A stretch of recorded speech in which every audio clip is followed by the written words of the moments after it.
ನಮಸ್ತೆ. ನಮ್ಮ ಕುಟುಂಬ ಕನ್ನಡ ವ್ಲಾಗ್ಸ್ಗೆ ತಮ್ಮೆಲ್ಲರಿಗೂ ಸ್ವಾಗತ. ನಾನು ನಿಮ್ಮ ಪ್ರೀತಿಯ ಕನ್ನಡತಿ ಭಾಗ್ಯ. ಫ್ರೆಂಡ್ಸ್, ಎಲ್ಲರೂ ಹೇಗಿದ್ದೀರಾ? ಹೋಪ್ ಎಲ್ಲರೂ ಸೇಫಾಗಿ ಚೆನ್ನಾಗಿದ್ದೀರಾ ಅಂತ ಹೇಳಿ ಭಾವಿಸ್ತಾ ಇವತ್ತಿನ ವೀಡಿಯೋನ ಶುರು ಮಾಡ್ತಾ ಇದ್ದೀನಿ. ಸೊ ಇವತ್ತು ಸಂಡೇ ಮಾರ್ನಿಂಗ್ ರೊಟೀನನ್ನು ಶೇರ್ ಮಾಡ್ತಾ ಇದ್ದೀನಿ. ಮೀನ್ಸ್ ಮಾರ್ನಿಂಗ್ ಟು ಈವ್ನಿಂಗ್ ಹೇಗೆಲ್ಲ ಇರುತ್ತೆ ಅಂತ ಹೇಳಿ. ಆ್ಯಂಡ್ ಇವತ್ತು ಬೆಳಗ್ಗೆ ಟಿಫನ್ಗೆ ಅಂತ ಹೇಳಿ ಅಕ್ಕಿ ರೊಟ್ಟಿ, ಅದಾದಮೇಲೆ ಬೋಂಡನೂ ಸಹ ಮಾಡ್ತಾ ಇದ್ದೆ. ಯಾಕೆ ಅಂತ ಅಂದರೆ ಸಬ್ಸಿಗೆ ಸೊಪ್ಪು ಸ್ವಲ್ಪ ಜಾಸ್ತಿನೇ ಇತ್ತು. ಸರಿ, ರೊಟ್ಟಿಗೆಲ್ಲ ಹಾಕ್ಬಿಟ್ರೆ ಬರೀ ಸೊಪ್ಪೇ ಇದ್ದಂಗೆ ಆಗುತ್ತೆ. ಸರಿ, ಆ ಸೊಪ್ಪನ್ನ ಸ್ವಲ್ಪ ತೊಗೊಂಡು ಬೋಂಡ ಮಾಡೋಣ. ಸಬ್ಸಿಗೆ ಬೋಂಡ ತುಂಬ ಚೆನ್ನಾಗಿರುತ್ತೆ. ಬೋಂಡ ಮಾಡ್ತಾಯಿದ್ರೆ ಆಚೆ ಎಲ್ಲ ಘಮ ಘಮ ಘಮ ಅಂತ ಬರ್ತಾ ಇರುತ್ತೆ. ಸೊ ಹಾಗಾಗಿ ಬೋಂಡ ಒಂದು ಸೈಡು ರೊಟ್ಟಿ ಮಾಡ್ತಾಯಿದ್ದೀನಿ. ಅದ್ರ ಜೊತೆಗೆ ಚಟ್ನಿ, ಕಾಯಿ ಚಟ್ನಿ. ಸೊ ಸಂಡೇ ಒಂದು ರೀತಿ ಲೇಟ್ ಆದ್ರೂ ಒಂದು ರೀತಿ ಕಂಫರ್ಟ್ ಫುಡ್ ತಿನ್ನಬೇಕು ಅನ್ನೋದು ನಮ್ಮ ಆಸೆ. ಯೂಶ್ವಲಿ ನಮ್ಮ ಮನೇಲಿ ಸಂಡೇಸ್ ದೋಸೆ ಇದ್ದರೆ ದೋಸೆ ಅಥವಾ ಚಿತ್ರಾನ್ನ ಜಾಸ್ತಿ ಪ್ರಿಫರ್ ಮಾಡೋದು ಚಿತ್ರಾನ್ನ. ಬಿಕಾಸ್ ಲಂಚ್ಗೆ ಅಂತ ಹೇಳಿ ಪರ್ಯಂತಕ್ಕೆ ನಾನೇನಾದರೂ ಚಿತ್ರಾನ್ನ ಮಾಡಿದರೆ ಲಂಚ್ ಎಲ್ಲ ಹಾಗೆ ತೊಗೊಂಡು ವಾಪಸ್ ಮನೆಗೆ ಬರ್ತಾನೆ. ಹಾಗಾಗಿ ಸಂಡೇ ಒನ್ ಡೇ ನಮಗೆ ಸಿಗೋದು, ಸೊ ದಟ್ ಅವನಿಗೆ ಕಂಪ್ಲೀಟ್ ಚಿತ್ರಾನ್ನ ಮೇಲೂ ಇಷ್ಟ ಆಗಬೇಕು ಅಂತ ಹೇಳಿ. ಬಿಕಾಸ್ ಮಕ್ಕಳಿಗೆ ಎಲ್ಲದನ್ನು ನಾವು ಟೇಸ್ಟ್ ಮಾಡಿಸ್ಬೇಕು ಅಲ್ವಾ. ಬಟ್ ಪರ್ಯಂತಗೆ ಚಿತ್ರಾನ್ನ ಮೀನ್ಸ್ ಅದು ಬಾಕ್ಸ್ ಖಾಲಿನೂ ಬರಲ್ಲ. ಸೊ ಮನೇಲಾದರೂ ಇದ್ದಾಗ ಚಿತ್ರಾನ್ನ ತಿನ್ನಿಸ್ಬಹುದು. ಆಮೇಲೆ ನಿಂಬೆಹಣ್ಣೆಲ್ಲ ಜಾಸ್ತಿ ಇತ್ತಲ್ವಾ, ಸೊ ಜ್ಯೂಸು ಮಾಡ್ಕೊಂಡಂಗೆ ಆಗತ್ತೆ ಅಂತ ಹೇಳಿ ಮಾಡ್ತಾ ಇರ್ತೀನಿ. ಬಟ್ ಈ ಸಂಡೇ ಡಿಫ್ರೆಂಟಾಗಿ ಅಕ್ಕಿ ರೊಟ್ಟಿ ಯಾಕೋ ಸಬ್ಸಿಗೆ ಸೊಪ್ಪು ಜಾಸ್ತಿ ಇತ್ತು ಅಂತ ಹೇಳಿ, ಮತ್ತು ಅದು ಬಸ್ಸಾರು ಮಾಡಿದ್ರೆ ಕಡಿಮೆ ಆಗುತ್ತೆ ಪಲ್ಯ. ರೊಟ್ಟಿನೇ ಮಾಡೋಣ, ಬೋಂಡ ಮಾಡಿ ಅಂತ ಹೇಳಿ ಮಾಡ್ತಾಯಿದ್ದೀನಿ. ಸೊ ನಿಮಗೆ ಇವತ್ತು ನನ್ನ ವಾಯ್ಸ್ ನೋಡಿದ್ರೆ ಸ್ವಲ್ಪ ಡಲ್ಲಾಗಿ ಅಂತ ಅನ್ನಿಸ್ತಾ ಇರಬಹುದು. ಅಫ್ಕೋರ್ಸ್ ಗೈಸ್, ನೀವು ನನ್ನ ವೀಡಿಯೋನ ಒಂದು 20 ಮಿನಿಟ್ಸ್ ನೋಡ್ಬೋದು. ಅಂದರೆ ಪರ್ ಡೇ ದಿನಾಗಲೂ ನಾನು ವೀಡಿಯೋ ಹಾಕ್ತೀನಿ ಅಂತ ಅಂದರು. ನನ್ನ ಲೈಫಲ್ಲಿ ಒಂದು 20 ಮಿನಿಟ್ಸ್ ಮಾತ್ರ ನೀವು ನೋಡ್ತೀರಾ. ರಿಮೈನಿಂಗ್ ಎಷ್ಟು 24 ಅವರ್ಸಲ್ಲಿ 20 ಮಿನಿಟ್ಸ್ ನೀವು ನೋಡಿದ್ರು ರಿಮೈನಿಂಗ್ ಅಷ್ಟೂ ನನ್ನ ಲೈಫಲ್ಲಿ ಎಲ್ಲ ಖುಷಿನೇ ಇರುತ್ತೆ ಅನ್ನೋದು ತಪ್ಪಾಗತ್ತೆ. ಕೆಲವೊಬ್ಬರಿಗೆ ನೋಡಿದ ತಕ್ಷಣವೇ ಇವ್ರಿಗೆ ಏನಪ್ಪ ಆರಾಮ್ಸೆ ಇದ್ದಾರೆ ಅಂತ.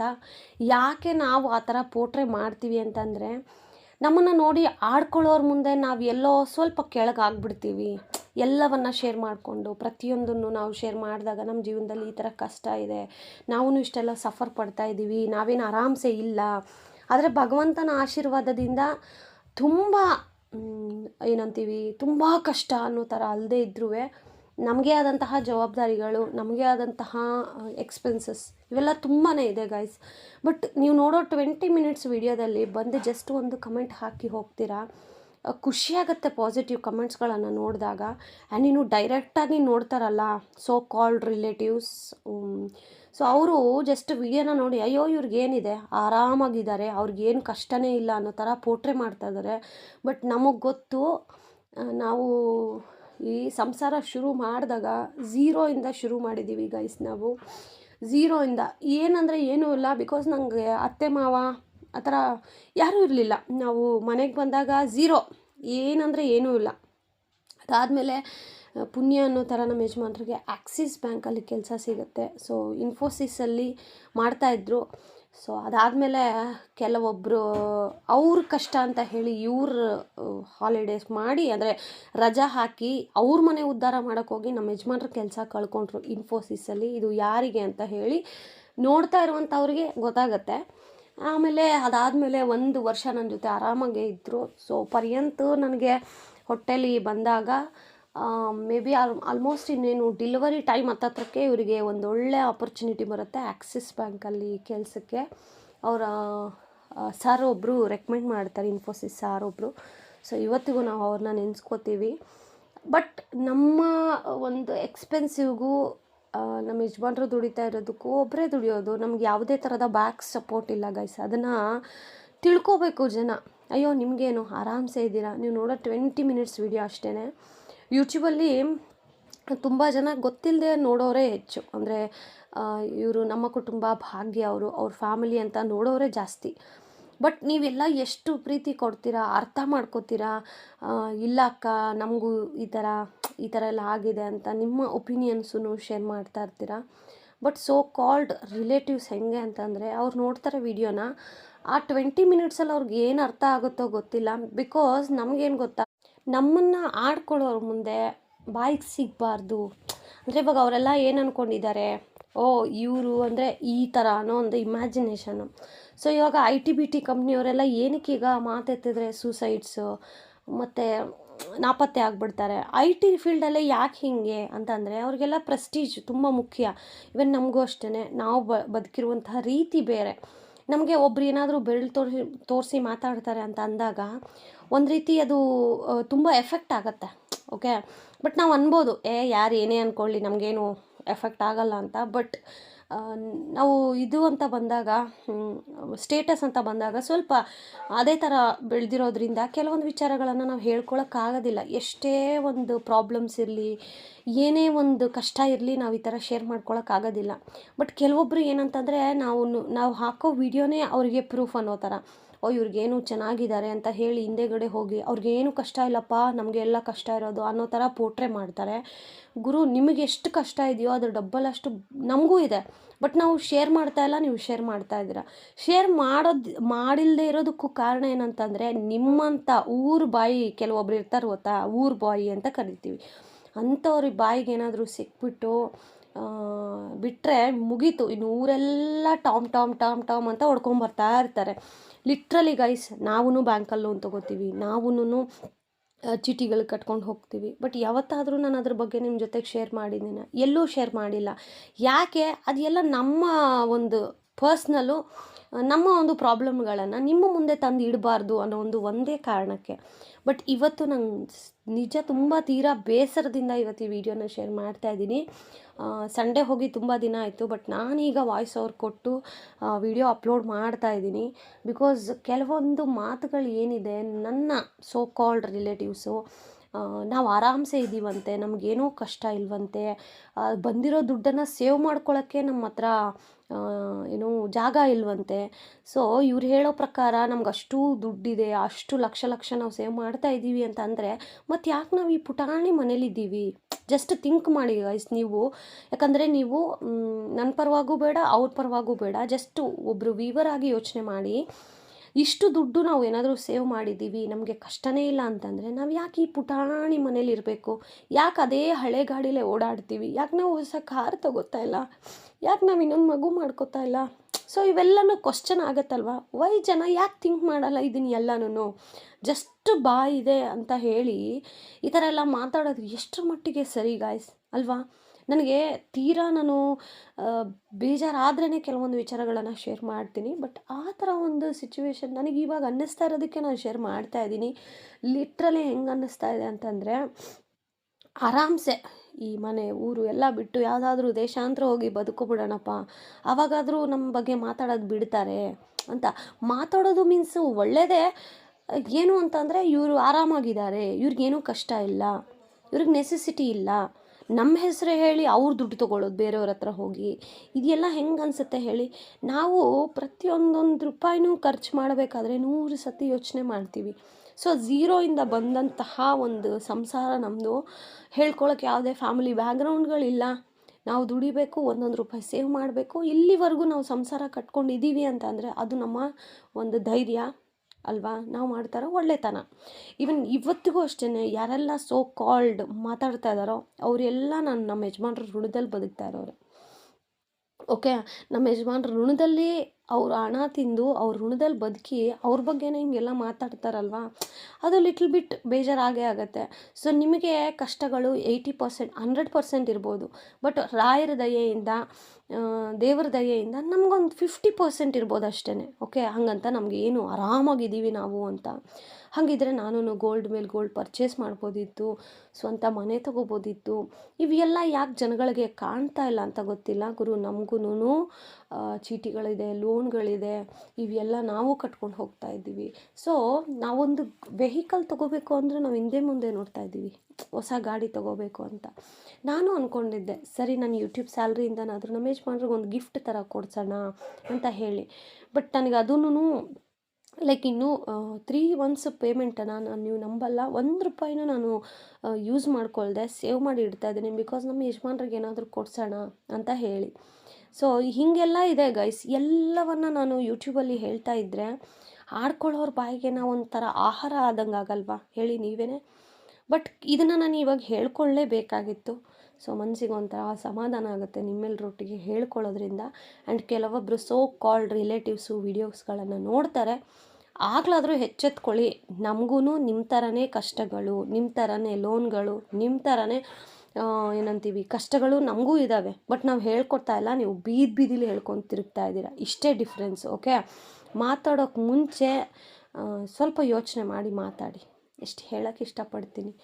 ಆ್ಯಂಡ್ ಇನ್ನು ಸಂಡೇ ಬ್ರೇಕ್ಫಾಸ್ಟ್ ಎಲ್ಲ ಮುಗಿಸ್ಕೊಂಡು ಆದಮೇಲೆ ಇವತ್ತು ಗೈಸ್, ಈಗ ಇನ್ಸ್ಟಾಗ್ರಾಮಲ್ಲಿ ತುಂಬ ಟ್ರೆಂಡಿಂಗಲ್ಲಿ ನಡೀತಾ ಇರೋದು ಒನ್ ಸ್ಕೂಪ್ ಆರ್ಡರ್ ಅಂತ ಹೇಳಿ ಒಂದು ಇದು ಸ್ಕೂಪ್ ಆರ್ಡರ್ಸ್ ಅಂತ. ಸಾರಿ, ಡಿಸ್ಟರ್ಬ್ ಆಗ್ತಾಯಿದ್ರೆ ಆಂಟಿ ಬಂದಿದ್ದಾರೆ, ದಯವಿಟ್ಟು ಅದನ್ನು ಇಗ್ನೋರ್ ಮಾಡಿ.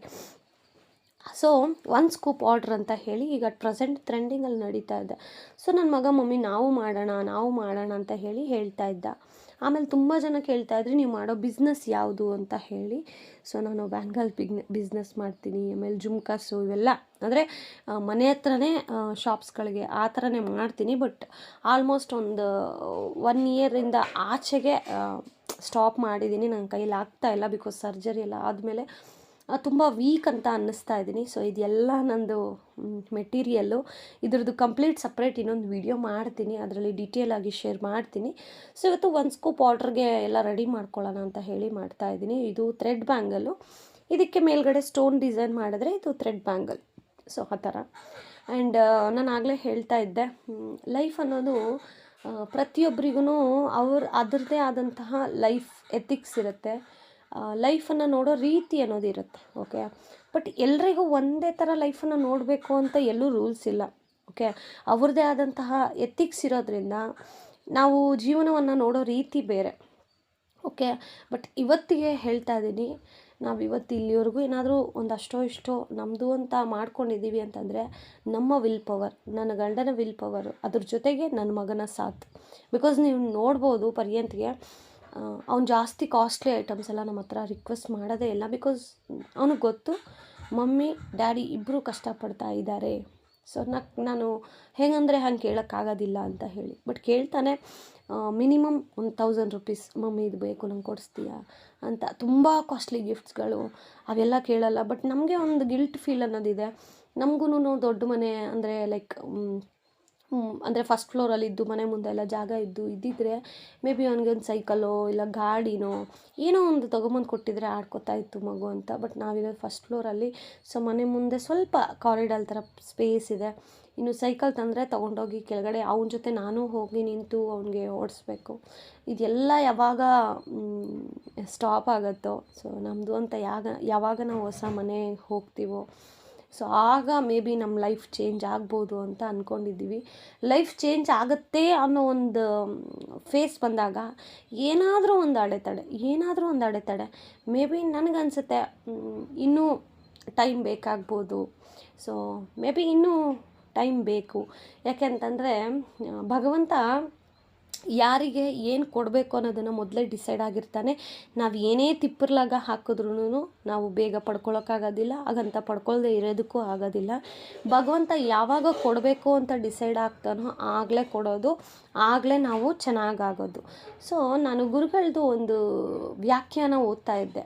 ಅದರಲ್ಲಿ ಬರೀತಾರೆ, ಎಷ್ಟು ಚೆಂದ ಬರೀತಾರೆ ಹೇಳ್ತೀನಿ ಕೇಳಿ ನೀವು. ಭಗವಂತ ನಿಮ್ಮನ್ನು ನೋಡ್ತಾ ಇಲ್ಲ ಅಂತ ಯಾಕೆ ಅನ್ಕೋತೀರಾ? ಭಗವಂತ ನೋಡ್ತಾ ಇದ್ದಾನೆ. ಆದರೆ ಕೆಲವೊಂದು ನೀವು ಮಾಡಿರುವಂತಹ ಕರ್ಮಫಲಗಳು ಸ್ವಲ್ಪ ನಿಧಾನ ಆಗ್ಬೋದು ಕೊಡುವಂತಹ ಉತ್ತರಗಳು. ಆದರೆ ಉತ್ತರ ಅಂತೂ ಸಿಕ್ಕೇ ಸಿಗುತ್ತೆ. ನಿಮ್ಮನ್ನು ಯಾರು ಆಡಿಕೊಂಡು ನಿಮ್ಮ ಮುಂದೆ ಬೆಳೆದು ಅಹಂಕಾರದಿಂದ ಮೆರೀತಾ ಇದ್ದಾರೋ ಅವರನ್ನು ಮೀರಿಸಿ ನೀವು ಬೆಳಿತೀರಾ, ಆ ಟೈಮುವೇ ಬಂದೇ ಬರುತ್ತೆ. ಭಗವಂತನಲ್ಲಿ, ಆ ರಾಯರ ಬಳಿ ನಿಮ್ಮ ಒಂದು ಶ್ರದ್ಧಾ ಭಕ್ತಿ ಕೋರಿಕೆಗಳು ರಾಯರ ಮುಂದೆ ಇಟ್ಟು ಬಿಡಬೇಕು ಅಂತ ಹೇಳಿ. ನಿಜ ಖುಷಿ ಆಯ್ತು ಅದನ್ನು ಓದಿ. ಟೈಮ್ ಬರುತ್ತೆ ನಮಗೂ. ಸೊ ಈಗೆಲ್ಲ ಏನು ಮಾತಾಡ್ತಾ ಇದ್ದೀರಲ್ಲ, ನಿಮ್ಮೆಲ್ಲರಿಗೂ ಬಾಯಿ ಮುಚ್ಚಿಸೋ ಅಂಥ ಟೈಮ್ ನಮಗೂ ಬಂದೇ ಬರುತ್ತೆ. ಸೊ ಆ ದಿನಕ್ಕೋಸ್ಕರ ವೆಯ್ಟ್ ಮಾಡ್ತೀವಿ. ಸೊ ನೀವು ಹೇಳಿದ ತಕ್ಷಣ ಅದೆಲ್ಲ ನಿಜ ಆಗೋದಿಲ್ಲ. ಮೇಲ್ಗಡೆ ಒಬ್ಬನು ಕೂತು ನೋಡ್ತಾ ಇರ್ತಾನೆ ಭಗವಂತ. ಸೊ ನೀವೇನು ಫಾಲ್ಸ್ ಸುಳ್ಳನ್ನು ಹಬ್ಬಿಸ್ತಾ ಇದ್ದೀರೋ, ಲಾಸ್ಟ್ ಟೈಮ್ ಹೀಗೆ ನನಗೆ 50 ಲಕ್ಷ ಬಂದಿದೆ ಅಂತ ಹೇಳಿ ಅದೊಂದು ಸುಳ್ಳನ್ನು ಎಬ್ಬರಿಸಿದ್ರು. ಈ ಪಬ್ಲಿಕ್ ಪ್ಲ್ಯಾಟ್ಫಾರ್ಮಲ್ಲಿ ನಾವು ಇದ್ದೀವಿ ಒಬ್ಬರು ಕಂಟೆಂಟ್ ಕ್ರಿಯೇಟ್ರ್ ಆಗಿ ಅಂತಂದರೆ ಎಲ್ಲವನ್ನು ನಾನು ಮೂವಿ ರೀತಿಲಿ ನಿಮಗೆ ತೋರ್ಸೋಕ್ಕಾಗಲ್ಲ. ಓಕೆ, ಜಸ್ಟ್ 20 to 30 ಮಿನಿಟ್ಸ್ ಅಷ್ಟೇ ನೀವು ವಿಡಿಯೋನ ನೋಡ್ತೀರಾ. ಮಿಕ್ಕಿದ ಲೈಫು ತುಂಬಾ ಇರುತ್ತೆ. ಅದರಲ್ಲಿ ಕಷ್ಟಗಳು, ಸುಖಗಳು, ಏಳಿಗೆಗಳು, ಅಪ್ ಆ್ಯಂಡ್ ಡೌನ್ಸ್ ಇವೆಲ್ಲವೂ ಇರುತ್ತೆ. ಬಟ್ ನಿಮಗೆ ತೋರಿಸೋದು ಖುಷಿಯಾಗಿರೋ ಆ ಮೂಮೆಂಟ್ಸ್ಗಳನ್ನು ಮಾತ್ರ. ಅದನ್ನು ಅರ್ಥ ಮಾಡ್ಕೊಳ್ಳಿ. ಇನ್ನು ಮುಂದೆ ಆದರೂ ನಮ್ಮ ಬಗ್ಗೆ ಮಾತಾಡೋದನ್ನು ಬಿಡಿ. ದಯವಿಟ್ಟು ಕೈ ಮುಗಿದು ಕೇಳ್ಕೊತೀನಿ, ನಿಮ್ಮ ತಂಟೆಗೆ ನಾವು ಬರ್ತಾ ಇಲ್ಲ, ನಮ್ಮ ತಂಟೆಗೆ ನೀವು ಬರಬೇಡಿ. ಇಷ್ಟೇ, ಇಟ್ಸ್ ಅ ರಿಕ್ವೆಸ್ಟ್. ಆ್ಯಂಡ್ ಇವಾಗ ಬಂದು ಸೋ ಕಾಲ್ಡ್ ಬಂದು ಕಮೆಂಟ್ಗಳು ಮಾಡ್ತವೆ, ನೀವು ಡೈರೆಕ್ಟಾಗಿ ಹೋಗಿ ಹೇಳ್ಬೋದಂತ. ಡೈರೆಕ್ಟಾಗಿ ಹೋಗಿ ಹೇಳೋ ಹಾಗಿದ್ದಿದ್ರೆ ವಿಡಿಯೋದಲ್ಲಿ ಯಾಕೆ ಹೇಳ್ತಾ ಇದ್ದರೆ? ಸೊ ವಿಡಿಯೋ ನೋಡ್ತಾರೆ, ಅರ್ಥ ಆಗೋರಿಗೆ ಅರ್ಥ ಆಗುತ್ತೆ ಅಂತ ಅಷ್ಟೆ. ಸೊ ಇನ್ನು ಬೆಳಗ್ಗೆನೇ ಬ್ರೇಕ್ಫಾಸ್ಟ್ಗೆ ಅಂತ ಹೇಳಿ ರೊಟ್ಟಿ ಮತ್ತು ಬೋಂಡ ಎಲ್ಲ ಮಾಡಿದ್ನಲ್ಲ, ಸರಿತೆ ಇವತ್ತು ಬಸ್ಸಾರು ಮಾಡಿಬಿಟ್ಟು ತರಕಾರಿ ಎಲ್ಲ ಇದೆ, ಮಧ್ಯಾಹ್ನ ರೈಸ್ ಮಾಡ್ಕೊಳ್ಳೋಣ, ಇನ್ನು ರಾತ್ರಿಗೆ ಮುದ್ದೆ ಮಾಡ್ಕೊಳ್ಳೋಣ ಅಂತ ಹೇಳಿ ಪ್ಲ್ಯಾನಲ್ಲಿ ಬಸ್ಸಾರು ಮಾಡ್ಕೊತಾ ಇದ್ದೀನಿ. ಆ ಬಸ್ಸಾರಿಗೆ ನಮ್ಮನೇಲಿ ಈ ಸೊಪ್ಪಿನ ಬಸ್ಸಾರಿಗಿಂತ ಈ ತರಕಾರಿ ಎಲ್ಲ ಹಾಕಿ ಮಾಡ್ತೀವಿ ಗೊತ್ತಾ, ಆ ಬಸ್ಸಾರು ತುಂಬ ಚೆನ್ನಾಗಿರುತ್ತೆ. ಸೊ ನಾನು ಶನಿವಾರ ಅಂದರೆ ನೆನ್ನೆ ಎಲ್ಲ ತರಕಾರಿ ಎಲ್ಲ ಫ್ರೆಶ್ ಆಗಿ ತಂದಿದ್ವಲ್ಲ, ಸೊ ಚಿಕ್ಕಡಿಕಾಯಿ, ನೌಕೊಲ್ಲು ಇವೆಲ್ಲ ಸರಿ ಎಲ್ಲ ತರಕಾರಿ ಹಾಕಿ, ಎಲ್ಲ ಮೀನ್ಸ್ ಹೀರೆಕಾಯಿ, ನೌಕೊಲ್ಲು, ಆಮೇಲೆ ಚಿಕ್ಕಡಿಕಾಯಿ. ಸೊ ಬೀನ್ಸ್ ಹಾಕಿದ್ರು ಹಾಕ್ಬೋದು, ಬಟ್ ಇದೇ ಜಾಸ್ತಿ ಆಗುತ್ತೆ, ನೋಡ್ಬೋದು ನೀವಿಲ್ಲಿ. ಸೊ ಅದಕ್ಕೆ ನಾನು ಇದಿಷ್ಟನ್ನ ಮಾತ್ರ ಹಾಕಿ ಬಸ್ಸಾರು ಮಾಡ್ತಾಯಿದ್ದೀನಿ. ಸೊ ಯಾರೆಲ್ಲ ಬಸ್ಸಾರು ಲವರ್ಸ್ ಇದ್ದೀರಾ ಹಾಜರಾಗಿ ಕಮೆಂಟ್ ಮಾಡಿ. ಆ್ಯಂಡ್ ಮಧ್ಯಾಹ್ನ ನಾನು ಇದ್ರ ಜೊತೆಗೆ ರೈಸ್ ಮಾಡಿದ್ದೆ. ಆ್ಯಂಡ್ ಬೆಳಗ್ಗೆ ಚಟ್ನಿ ಸ್ವಲ್ಪನೇ ಮಾಡಿದ್ದೆ. ಸೊ ಬೆಳಗ್ಗೆ ಅಕ್ಕಿ ರೊಟ್ಟಿಗೇನೆ ಎಲ್ಲ ಕಂಪ್ಲೀಟ್ ಖಾಲಿ ಆಯಿತು. ಮಧ್ಯಾಹ್ನ ಸಾಂಬಾರು ಏನಾದರೂ ಮಾಡಲೇಬೇಕು. ಸೊ ಏನು ಮಾಡೋದು ಅಂತ ಯೋಚನೆ ಮಾಡಬೇಕಾದ್ರೆ ನನಗೆ ಐಡಿಯಾ ಬಂದಿದ್ದು, ಹೆಂಗಿದ್ರು ಫ್ರೆಶ್ ತರಕಾರೀಸ್ ಇದೆ, ಎಲ್ಲ ಹಾಕಿ ಬಸ್ಸಾರು ಮಾಡೋಣ, ಚೆನ್ನಾಗಿರುತ್ತೆ. ಆ್ಯಂಡ್ ರಾತ್ರಿಗೆ ಅಡುಗೆ ಮಾಡೋದು ಕೆಲಸ ತಪ್ಪುತ್ತೆ ಅಂತ ಹೇಳಿ ಮಧ್ಯಾಹ್ನ ರೈಸ್, ಬಸ್ಸಾರು, ಪಲ್ಯ, ಇನ್ನು ರಾತ್ರಿ ಅದ್ರ ಜೊತೆಗೆ ಬಿಸಿ ಬಿಸಿ ಮುದ್ದೆ ಮಾಡ್ಕೊಂಡು ತಿನ್ನೋಣ ಅಂತ ಹೇಳಿ. ಸಂಡೇ ಸಿಗೋದು ಒಂದು, ನಾನೇ ಅಂದರೆ ಪ್ರೀವಿಯಸ್ ವೀಡಿಯೋಸ್ಗಳೆಲ್ಲ ಹೇಳ್ತಾ ಇದ್ದೆ, ಸಂಡೇ ಒಂದಿನ ಆದರೂ ಬ್ರೇಕ್ ಬಿಡಬೇಕು, ಎಲ್ಲಾದರೂ ಆಚೆ ಹೋಗಿ ಸುತ್ತಾಡ್ಕೊಬರ್ಬೇಕು ಅಂತ.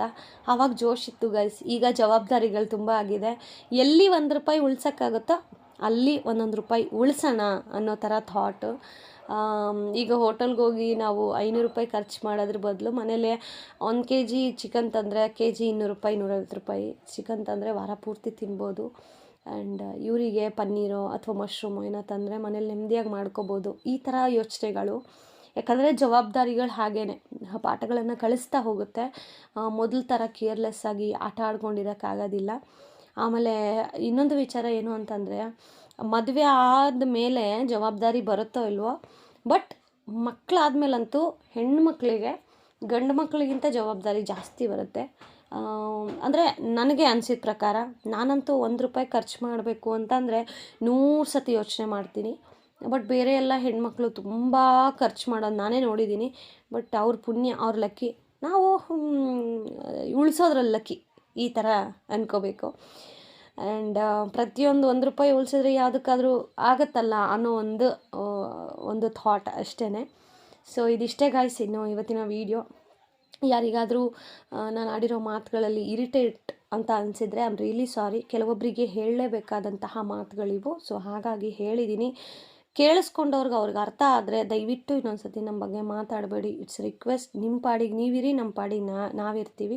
ನಿಮ್ಮ ಸುದ್ದಿಗೆ ನಾವು ಬಂದಿಲ್ಲ, ನಮ್ಮ ಸುದ್ದಿಗೆ ಬಂದರೆ ಮಾತ್ರ ನಾನು ಬಿಡೋ ಮಗಳೇ ಅಲ್ಲ. ನಾನು ಮುಂದೆ ಬಂದು ಮಾತಾಡಿ ಆಗ ಬೇರೆ ಥರನೇ ಇರುತ್ತೆ ಅಂತ ಹೇಳೋಕ್ಕೆ ಇಷ್ಟಪಡ್ತೀನಿ. Thank you so much for watching friends. Lots of love. Bye bye.